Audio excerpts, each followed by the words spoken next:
ഈശോയിൽ പ്രിയപ്പെട്ടവരെ, ഇന്നത്തെ വായനകളുടെ വെളിച്ചത്തിൽ ചിന്തിക്കുമ്പോൾ ദൈവമക്കളായി നമുക്ക് നമ്മുടെ ഹൃദയത്തിൽ സൂക്ഷിക്കാനുള്ള വലിയൊരു സന്ദേശം, നമ്മൾ യേശുവിൻ്റെ സ്വന്തമാകണം, സ്വർഗത്തിന് അർഹരാകണം. യേശുവിൻ്റെ സ്വന്തമായാൽ ഉറപ്പായിട്ട് നമ്മൾ സ്വർഗത്തിന് അർഹരാകും. സ്വർഗത്തിൽ നമ്മൾ നിത്യമായിട്ട് ദൈവത്തോടൊപ്പം വാഴുന്ന ആ ഒരു അവസ്ഥയുണ്ടാകും. യേശുവിൻ്റെ സ്വന്തമായി മാറുക, അതാണ് ശരിക്കും പറഞ്ഞ നിത്യജീവന് നമ്മെ അർഹരാക്കുന്നത് എന്ന് 1 യോഹന്നാൻ 5-ാം അധ്യായം 11-12 വചനങ്ങൾ. ഇതാണ് ആ സാക്ഷ്യം. ദൈവം നമുക്ക് നിത്യജീവൻ തന്നു. ഈ ജീവൻ അവിടുത്തെ പുത്രനിലാണ്. പുത്രനെ സ്വന്തമാക്കിയവന് ജീവനുണ്ട്, സ്വന്തമാക്കാത്തവന് ജീവനില്ല. യേശുവിൻ്റെ സ്വന്തമായി ഈ ലോകജീവിതം മനോഹരമാക്കാൻ, അതുപോലെ മരണാനന്തരം നമ്മൾ സ്വർഗത്തിലെത്താൻ നമ്മൾ എന്ത് ചെയ്യണം? അതാണ് ഇന്നത്തെ വായനകളെല്ലാം നമ്മെ ഓർമ്മിപ്പിക്കുക. എനിക്കത് മനസ്സിലാക്കാനായിട്ട് എളുപ്പമുണ്ട്. ഒരു കാര്യം ഞാൻ പറഞ്ഞു, ഈ ബൈബിൾ എനിക്കൊരാൾ ഗിഫ്റ്റ് തന്ന, അതൊരു ഗിഫ്റ്റ് എഡീഷൻ എന്ന് പറഞ്ഞ ഒരു 500 രൂപ വിലയുള്ളതാണ്. പക്ഷെ ഞാനത് കുറച്ച് നാൾ ഉപയോഗിച്ച് കഴിഞ്ഞപ്പോൾ അതിൻ്റെ പുറത്തെ കവറൊക്കെ അതിങ്ങനെ പൊടിഞ്ഞ് ഇങ്ങനെ വരാൻ തുടങ്ങി. അപ്പോൾ ഒരാളെ അത് കണ്ടപ്പോഴത്തേക്ക് അത് ബൈൻഡ് ചെയ്ത് തരാമെന്ന് പറഞ്ഞു. അതിനെ കൊണ്ടുപോയി 500 രൂപ ബൈബിൾ വാങ്ങിക്കാൻ അവർ കൊടുത്തെങ്കിലും അതിൻ്റെ ഇരട്ടി പൈസ ബൈൻഡിങ്ങിനായി. പക്ഷെ അത് കൈ വന്നു കഴിഞ്ഞപ്പോൾ ഞാൻ അവരോട് പറഞ്ഞു, 1000 രൂപ കൊടുത്താലും നഷ്ടമല്ല, നല്ല ബ്യൂട്ടിഫുള്ളായിട്ട് മാറി. ഏതാണ്ട് ഇതുപോലെ നമ്മുടെ വീട്ടുകാർ കൊണ്ടുപോയി മാമോദീസ മുക്കി നമുക്ക് ഒരു വരപ്രസാദം, ദൈവകൃപ നമുക്ക് തന്നിട്ടുണ്ട്. പക്ഷേ ഇനി മുമ്പോട്ട് നമ്മൾ യേശുവിൻ്റെ സ്വന്തമായി ഭൂമിയിൽ നന്നായിട്ട് ജീവിക്കാനും മരണാനന്തരം സ്വർഗത്തിലെത്തണമെങ്കിൽ നമ്മൾ അതിനേക്കാൾ വില കൊടുക്കണം. മാതാപിതാക്കൾ നമ്മളെ കൊണ്ടുപോയി മാമോദീസ മുക്കി വരപ്രസാദത്തിലേക്ക് നമ്മളെ നയിച്ചു. ആ ക്രിസ്തീയ ജീവിതം നമ്മൾ വേണ്ടതുപോലെ ജീവിച്ച് മുമ്പോട്ട് പോകുമ്പോഴാണ് നമ്മുടെ ജീവിതം മനോഹരമാവുക. അതിനും വില കൊടുക്കണം. ഒരു 4 പ്രധാനപ്പെട്ട കാര്യങ്ങൾ, നമ്മുടെ ക്രിസ്തീയ ജീവിതവുമായി ബന്ധപ്പെട്ട കാര്യങ്ങൾ നമുക്ക് മനസ്സിലാക്കാൻ പറ്റും. അല്ലെ, ബോബി അച്ഛൻ്റെയൊക്കെ പുസ്തകം വായിച്ചിട്ടുണ്ടെങ്കിൽ അതിൻ്റെ ഒരു കാതലായ ഒരു സന്ദേശം ഒരു പുസ്തകത്തിൽ അദ്ദേഹം നൽകുന്നത് ഇതാണ്: യേശുക്രിസ്തു എന്ന് പറഞ്ഞാൽ ജ്ഞാനം, സഹനം, സ്നേഹം. ജ്ഞാനം പ്ലസ് സഹനം പ്ലസ് സ്നേഹം is equal to Jesus Christ.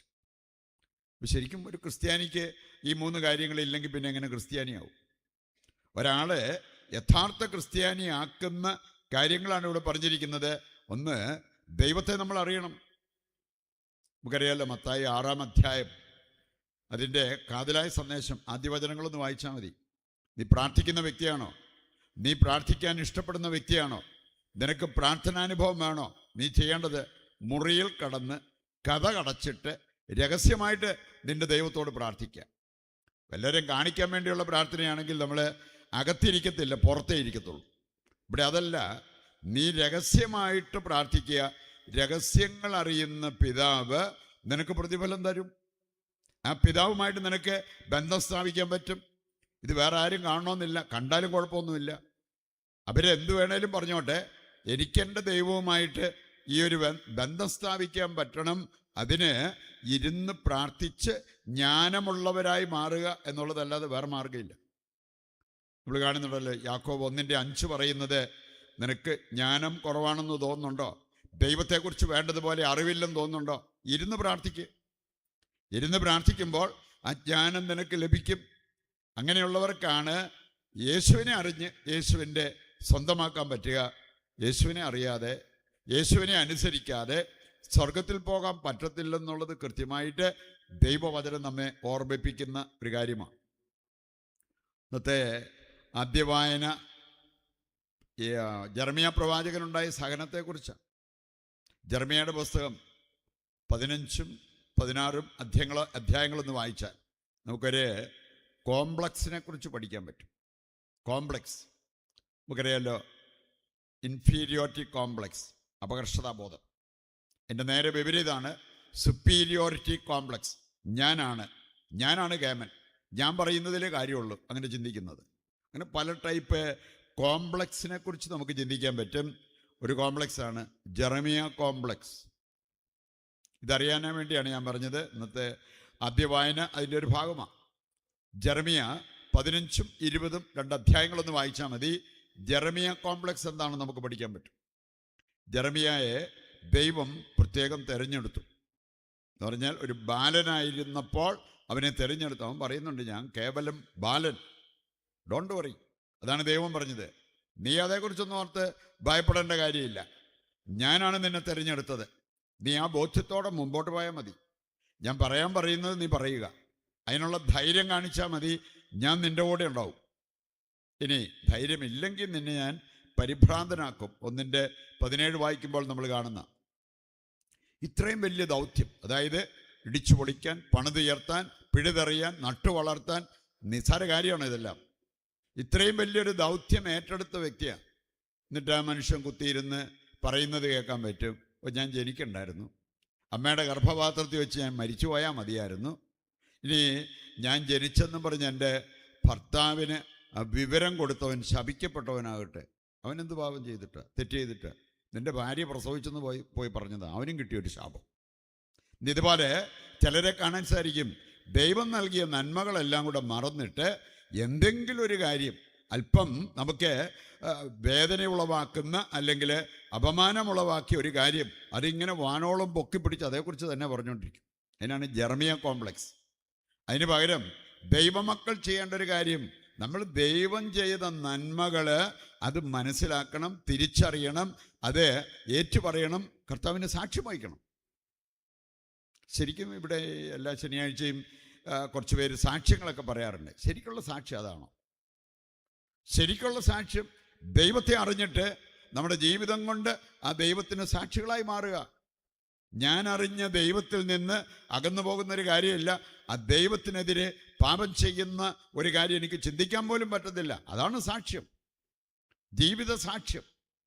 യെശയ്യാ 43:10 വായിച്ചാൽ, നിങ്ങൾ എൻ്റെ സാക്ഷികളാണെന്നാണ് പറഞ്ഞിരിക്കുന്നത്. ഈ ഒരു കാര്യം മാതാപിതാക്കള് നിറവേറ്റുകയായിരുന്നെങ്കിൽ മക്കൾ സ്കൂളിൽ പോകുമ്പം അധ്യാപകരവിടെ കിടന്ന് ഒരുപാട് ബുദ്ധിമുട്ടേണ്ട കാര്യം വരില്ല. സാക്ഷ്യം കണ്ടു വളർന്ന മക്കള്, പരസ്പരം സ്നേഹിക്കുന്നത് കണ്ടു വളർന്ന മക്കള്, അവര് സ്നേഹിക്കാനുള്ള പ്രവണതയാണ് അവർക്ക് കൂടുതലുണ്ടാവുക. അതുകൊണ്ട് ഈ സാക്ഷ്യ ജീവിതം, അതിൻ്റെ ഭാഗമായിട്ട് നമ്മൾ ഏറ്റെടുക്കേണ്ടി വരുന്ന സഹനങ്ങൾ സന്തോഷത്തോടെ നമ്മൾ ഏറ്റെടുക്കണം. അങ്ങനെ ചെയ്യുകയാണെങ്കിൽ നമുക്കും സാക്ഷികളായി മാറാൻ പറ്റും. നമുക്ക് ഒരുപാട് വ്യക്തികളെ ഈശോയിലേക്ക് കൊണ്ടുവരാനായിട്ട് നമുക്ക് സാധിക്കും. ഇന്നത്തെ 2ാം വായനയിൽ നമ്മൾ കേട്ട ഒരു കാര്യമാണ് കൃപ. കൃപയില്ലാതെ നമുക്കാർക്കും ക്രിസ്തീയ ജീവിതം നയിക്കാൻ പറ്റത്തില്ല.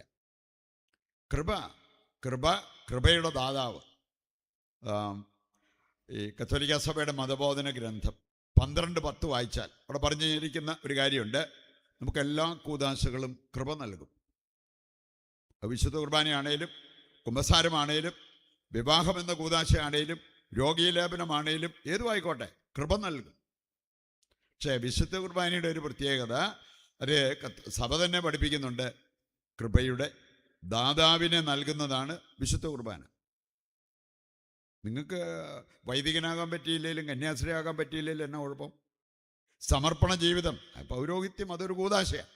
പക്ഷേ ഇവിടെ പറഞ്ഞിരിക്കുകയാണ്, ഈ കൂദാശകളിൽ വിശുദ്ധ കുർബാന നമുക്ക് നൽകുന്നത് കൃപയുടെ ദാതാവിനെ. കൃപ മാത്രമല്ല, കൃപയുടെ ദാതാവിനെ ഇതേറ്റെടുത്ത് ജീവിക്കാനായിട്ട് ഭാഗ്യം ലഭിച്ചവരല്ലേ നമ്മളൊക്കെ. ഇതിനെല്ലാം സാധ്യത നമ്മുടെ മുമ്പിലില്ലേ? ഇതെല്ലാം നമ്മൾ ജീവിക്കുന്നതിന് പകരം ഈ അല്ലറ ചില്ലറ കാര്യങ്ങൾ പറഞ്ഞ്, പരാതി പരിഭവം പറഞ്ഞ് നമ്മൾ കറങ്ങി നടക്കുന്നത് ഒരു ക്രിസ്ത്യാനിക്ക് ചേർന്നതാണോ? അൽഫോൻസാമയെ പോലെയുള്ള വിശുദ്ധര് അവർ സൂചിപ്പിച്ച ഒരു കാര്യമാണ്, നമ്മൾ ഈ പരാതി പരിഭവം പറഞ്ഞ് നടന്നു കഴിഞ്ഞാൽ അത് നമുക്ക് പാരയായിട്ട് മാറും. അതിന് പകരം ദൈവത്തിൻ്റെ അടുത്തേക്ക് ചെന്നിട്ട് അവിടെ കുത്തിയിരുന്ന് ദൈവവുമായിട്ട് നമ്മുടെ സഹനങ്ങൾ പങ്കുവെച്ചാൽ കൃപയായിട്ട് മാറും. കൃപ. ഹെബ്രായ ലേഖനം 4:14 സന്ദേശം നമ്മൾ ഒരിക്കലും മറക്കരുത്.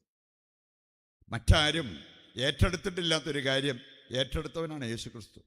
അവിടെ പറഞ്ഞിരിക്കുന്നത്, നീ എന്തെല്ലാം അവസ്ഥയിലൂടെ കടന്നു പോകുന്നുണ്ടെങ്കിലും അതൊക്കെ നിനക്ക് മുമ്പ് അനുഭവിച്ച ഒരു വ്യക്തിയാണ് ഞാൻ. നിനക്ക് ശാരീരികമായിട്ടുള്ള പീഡനങ്ങൾ, വിഷമങ്ങളുണ്ടോ? കർത്താവ് സഹിച്ച എത്രയൊന്നും നമ്മളാരും സഹിക്കുന്നില്ല, സഹിക്കേണ്ടി വരത്തില്ല. നിനക്ക് മാനസികമായിട്ടുള്ള പീഡനമുണ്ടോ? കർത്താവിനെ മാനസിക രോഗി എന്ന് വിളിച്ചിട്ടുണ്ട്, പിശാചി ബാധിതൻ എന്ന് വിളിച്ചിട്ടുണ്ട്. മർക്കോസ് 3-ാം അധ്യായം 21 മുതൽ ഒന്ന് വായിച്ചാൽ മതി. അത്രയൊക്കെ വലിയ മാനസിക പീഡനം നമുക്ക് വന്നിട്ടുണ്ടോ?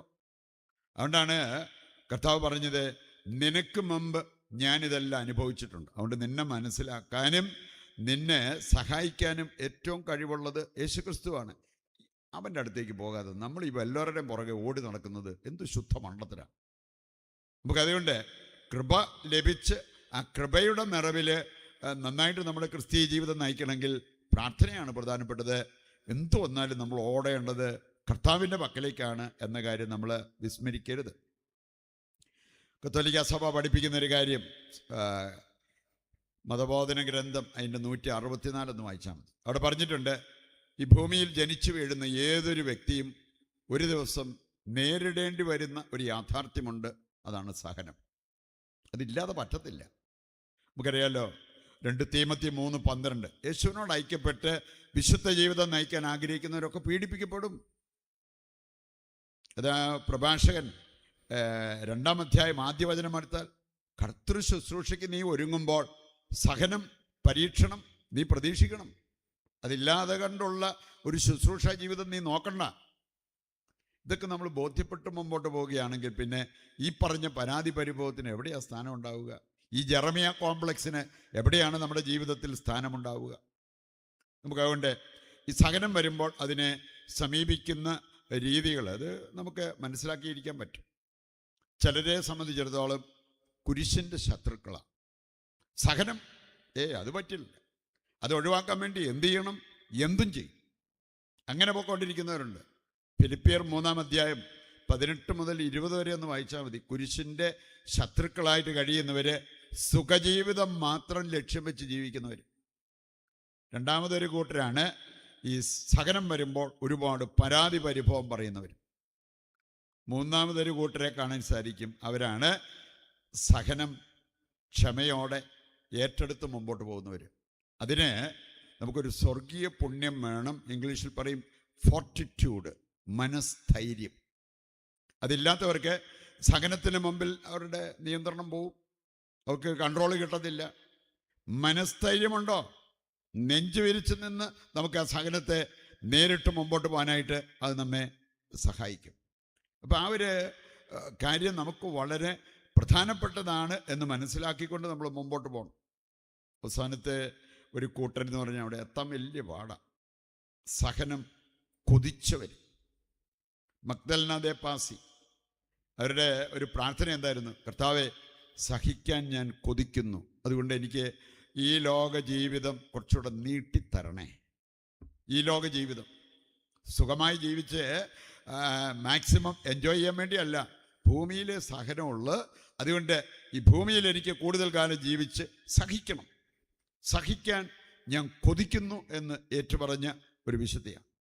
നമുക്ക് നമ്മുടെ ക്രിസ്തീയ ജീവിതം അത് മനോഹരമാക്കാൻ ഒരു തെളിഞ്ഞ ക്രിസ്തീയ ജീവിതം, സ്വർഗത്തിന് നമ്മളെ അർഹരാക്കുന്ന ഒരു ക്രിസ്തീയ ജീവിതം, അതാണ് നമ്മൾ ലക്ഷ്യം വയ്ക്കേണ്ടത്. അതിനുവേണ്ടിയാണ് നമ്മൾ ഈ ക്രിസ്ത്യാനി എന്ന നാമം ധരിക്കുന്നതും ക്രിസ്തീയ ജീവിതം നയിക്കുന്നതും എന്ന കാര്യം നമ്മൾ തിരിച്ചറിയണം. ഈ ഒരു തിരിച്ചറിവോടെ ജീവിതത്തിൽ മുന്നോട്ട് പോകുവാൻ വേണ്ട കൃപയ്ക്കും അനുഗ്രഹത്തിനുമായിട്ട് ഈ ബലിയിൽ ദൈവത്തോട് നമുക്ക് പ്രത്യേകം പ്രാർത്ഥിക്കാം.